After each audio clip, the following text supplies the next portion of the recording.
Bismillahirrahmanirrahim. Assalamualaikum warahmatullahi wabarakatuh. Alhamdulillahirabbil alamin. Wassalatu wassalamu ala asyrafil anbiya'i wal mursalin. Amma ba'd. Alhamdulillah, anak-anakku semua, khususnya kelas 7, kita kembali lagi melanjutkan materi pembelajaran, yaitu pelajaran sejarah kebudayaan Islam. Mudah-mudahan di pertemuan keempat ini Ananda masih diberikan kesehatan dan kesempatan sehingga bisa tetap mengikuti materi pembelajaran yang saya kirim. Sebelum kita lanjut ke materi, selalu kita membiasakan kita berdoa dulu secara bersama-sama. Mudah-mudahan Allah Subhanahu wa Ta'ala mengijabah apa yang kita minta, apa yang kita harapkan, sehingga proses belajar mengajar daring seperti ini bisa berjalan sebagaimana yang kita harapkan bersama. Oke Nanda, kita mulai berdoa dulu bersama-sama. Bismillahirrahmanirrahim. Rabbi syarah li sodri wa yassir li amri wahlul 'uqdatam min lisani yafqahu qauli. Amin ya rabbal alamin. Sekarang kita lanjut. Ya, kita lihat dulu kompetensi dasarnya berapa. Ya, jadi kompetensi dasarnya masih 4, masih sama dengan KD di pertemuan ketiga ya, karena masih ini berhubungan dengan dakwah Nabi ya. Jadi menghayati kebenaran risalah Nabi dalam berdakwah di Mekah, mengamalkan perilaku kasih dan sayang terhadap sesama sebagai misi Nabi, menganalisis strategi dakwah Nabi dan mengolah informasi tentang strategi dakwah Nabi. Jadi masih ini KD-nya, mungkin di pertemuan yang akan datang masih ini lagi ya. Jadi sebelum kita pindah ke pembahasan bab, mungkin masih itu yang menjadi KD-nya. Kalau ada yang berubah mungkin dari K3, KD3 dengan KD4-nya. Oke Nanda, kita lihat lagi. Tujuan pembelajaran ya, ini menjelaskan tentang permulaan dakwah Nabi, kemudian menjelaskan tentang prioritas dakwah Nabi. Namun di tujuan pembelajaran ini yang akan kita capai mungkin hanya tujuan pembelajaran yang pertama, karena yang kedua ini belum saya bahas.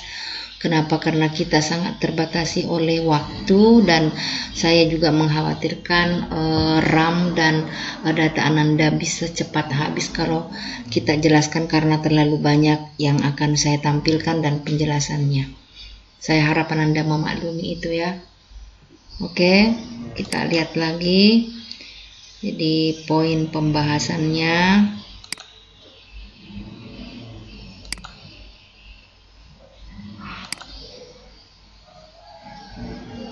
Ya. Jadi poin pembahasannya ada 2. Permulaan dakwah Nabi Muhammad di Mekah, kemudian perhatian dan prioritas dakwah Nabi di Mekah. Jadi poin pembahasan hanya ini yang saya paparkan nanti ya. Kalau ini mungkin minggu depan insya Allah. Gitu ya. Oke. Jadi kita lihat pemaparan materi. Jadi judul materi masih sama, masih bab pertama, Nabi Muhammad sebagai rahmat bagi seluruh alam semesta. Kemudian pemaparan materi, kita melihat selanjutnya. Jadi ini ada permulaan dakwah Nabi Muhammad SAW. Iya. Ini di samping materi ada gambar Gua Hira yang saya tampilkan ya. Kemudian ini materinya. Jadi permulaan dakwah Nabi Muhammad SAW itu Nabi Muhammad diangkat sebagai Nabi dan Rasul pada tanggal 17 Ramadan 13 tahun sebelum Hijriah atau bertepatan 610 Masehi. Ketika itu usia beliau sudah genap 40 tahun. Beliau diangkat ketika sedang bertahanus di Gua Hira. Makanya saya tampilkan ini ya, karena ada pembahasan Gua Hira. Sebuah goa di Jabal Nur yang terletak beberapa kilometer sebelah utara kota Mekah. Pengangkatannya Nabi Muhammad SAW itu ditandai dengan turunnya malaikat Jibril menyampaikan wahyu yang pertama yang pertama kali yakni Quran surah Al-Alaq ayat 1 sampai 5. Jadi Nabi itu diangkat menjadi Nabi dan Rasul setelah datang malaikat Jibril menyampaikan wahyu yang pertama. Apa wahyu yang pertama itu? Anda pasti sudah tahu semua. Surah Al-Alaq ayat 1 sampai 5. Jadi ini nanti kelanjutannya Nanda ya. Inilah tampilannya Quran surah Al-Alaq ayat 1 sampai 5. Bismillahirrahmanirrahim.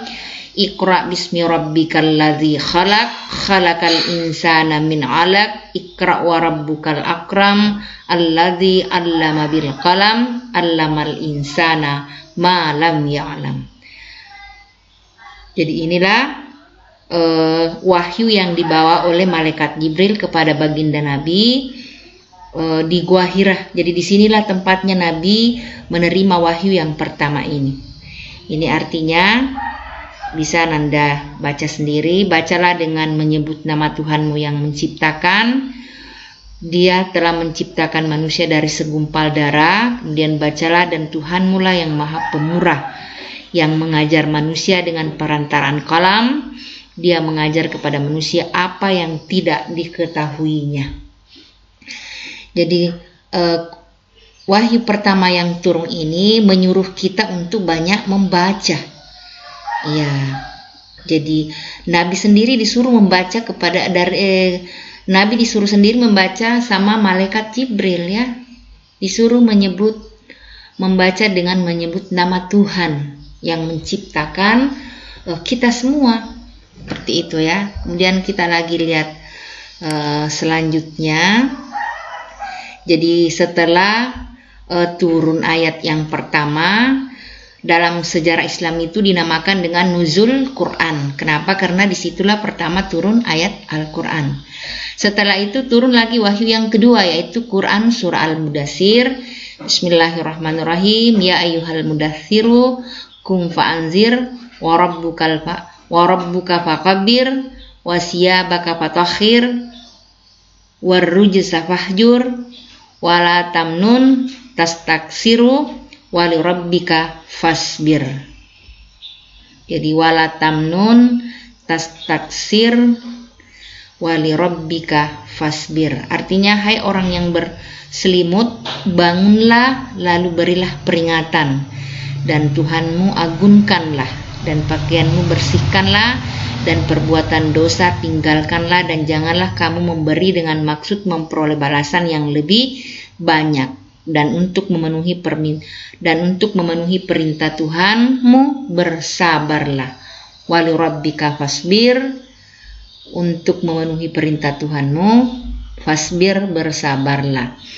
Jadi setelah turun ayat pertama Al-Alaq itu, kemudian turun lagi wahyu yang kedua, yaitu surah Al-Mudaththir. Kemudian kita lagi lihat selanjutnya. Jadi surah Al-Mudaththir ini berisi perintah Allah agar Nabi Muhammad berdakwah menyiarkan ajaran Islam kepada umat manusia. Mulailah beliau berdakwah secara sembunyi-sembunyi berdasarkan Quran surah Asy-Syu'ara, yang artinya berilah peringatan kepada kerabatmu yang terdekat. Sejak itulah Nabi Muhammad berdakwah kepada keluarga dan sahabat terdekatnya. Beliau menjadikan rumah Al-Arkam bin Abil Arkam Al-Maksumi sebagai pusat kegiatan dakwanya. Nah, pada periode awal, kerabat Nabi yang menerima dakwanya antara lain adalah istrinya Siti Khadijah, sebagai wanita pertama yang masuk Islam. Lalu sepupunya Ali bin Abi Thalib sebagai orang pertama masuk Islam dari golongan anak-anak. Kemudian budaknya Zaid bin Harithah sebagai orang pertama masuk Islam dari golongan hamba sahaya. Dan sahabatnya Abu Bakar As-Siddiq sebagai orang yang pertama masuk Islam dari laki-laki dewasa. Jadi ini mulai dari Khadijah, kemudian Ali, Zaid, kemudian Abu Bakar termasuk dalam kategori as-sabiqunal awalun atau orang yang pertama masuk Islam. Itu Nanda ya. Kemudian jadi inilah permulaan dakwah Nabi setelah menerima wahyu pertama, kemudian wahyu kedua, ya. Kemudian Nabi memulai berdakwah. Kemudian yang pertama diberikan yang diberikan pemahaman tentang Islam itu adalah tentunya orang-orang terdekatnya dulu. Itu ya. Kemudian kita lihat lagi selanjutnya. Jadi ada itu sebagai kesimpulan ya. Jadi coba lihat di sini permulaan dakwah Nabi Muhammad di Mekah ada 7. Muhammad sebelum menjadi nabi telah mengamati keadaan sekitar yang penuh dengan kejahiliaan. Jadi baginda Nabi sebelum menjadi nabi itu memang sudah sering mengamati keadaan-keadaan di sekitarnya di mana baginda Nabi itu tinggal. Nabi Muhammad dengan keadaan jahiliyah itu memutuskan untuk berhalwat dan bertahanus atau menyendiri di Gua Hira. Karena dia berpikir bahwa apa yang akan terjadi kalau seperti ini seterusnya. Makanya Nabi itu sering menyendiri atau bertahanus atau berhalwat. Di mana dia berhalwat? Di Gua Hira. Kemudian bertepatan 17 Ramadan, 13 tahun sebelum Hijriah, Nabi diberi wahyu pertama melalui perantaraan malaikat Jibril, yaitu surah Al-Alaq ayat 1 sampai 5 dikala usianya sudah genap 40 tahun.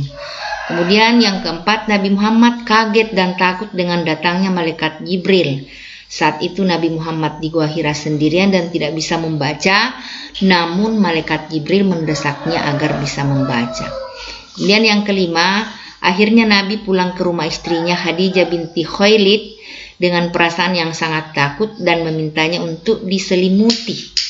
Kemudian Khadijah menyelimuti baginda Nabi disinyalir sebagai sebab turunnya wahyu kedua, yakni surah Al-Mudaththir ayat 1 sampai 7. Surah Al-Alaq ayat 1 sampai 7. Akhirnya Nabi menceritakan kejadiannya yang dialami kepada Khadijah binti Khuwailid. Jadi inilah item-item penting pada permulaan dakwah Nabi Muhammad SAW di Mekah. Itu Nanda ya. Jadi inilah sebagai kesimpulannya. Kemudian ada tugasnya. Ini tugasnya jangan dijapri di nomor WA pribadi saya. Jadi tolong dikirim tugasnya itu pada saat mengisi daftar hadir. Jadi pada saat mengisi daftar hadir, lihat saja seterusnya itu sampai ke bawah, ada di situ tempat pengiriman tugasnya. Oke Nanda? Untuk pertemuan kita saya akhiri dengan ucapan wabillahi taufik wassalamualaikum warahmatullahi wabarakatuh.